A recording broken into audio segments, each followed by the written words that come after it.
creative writing student at UCM.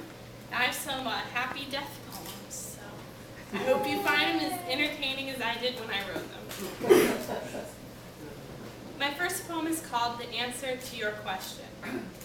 Yes, when salt blossoms crystal flowers in the desert, I break off each petal. When it's snowing, red snowflakes like a bleeding god, I stick out my tongue. When the crow turns white and the egret turns black, feathers scratching, I know which to scare. When the crawfish whistles on the mountain as the water rises, I drown their whimpers. When hell freezes into a slick underworld, I skate over faces of the damned.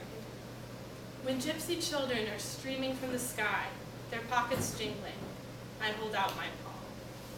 When pigs fly above gored slaughterhouses, I dance in air they can't defile.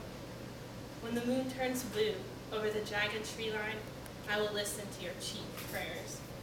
It would take Taleb's black swan to make me forgive you. I guess nobody died, but it's got that kind of angry vibe to it. Like somebody might die. It sounds like a relationship died to me. Yeah. Okay. See, I'm a good listener. See?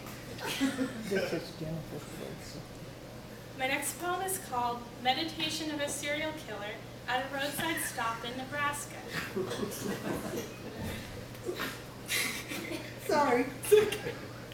I get that reaction all the time. How can weeds grow so high and then just die?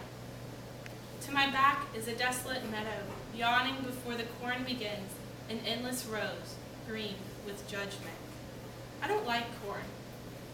Before me is a rare screen of trees that keeps me hidden from the road. It's the perfect place to remain unnoticed. I want to sit at the picnic table, but I wait in the car instead because Sam always said to wait in the car. Just pretend you're asleep and don't cry. What lies beyond the barbed wire fence? I unwrap my sandwich. My next poem is more positive, I think. It's called Compiling Someone Else's Bucket List. 1. Go over to the Varner's farm and tip some cows. 2. See how many people I can get to yawn in one room. 3. Couch surf my way across the country. 4. Tell my cousin Shelley that she looked fat in her wedding dress. 5. Rob a convenience store with an eyelash curler. 6. Hula hoop down a busy street. 7. Tell my mom it's not my fault she got pregnant. 8. Start my own religion in my backyard. 9. Pretend I only have 3 days to live. 10. Tell Mr. Brett that he inspired me to buy scratch-off tickets. 11. Have a scholarship in my name. 12.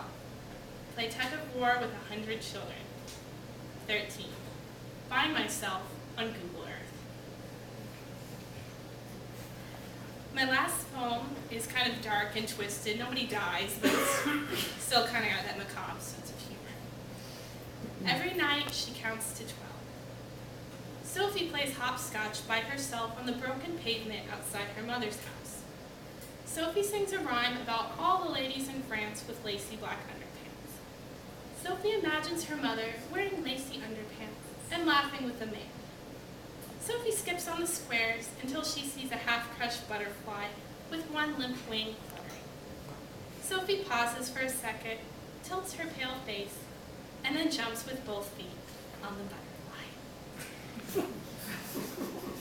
Thank you.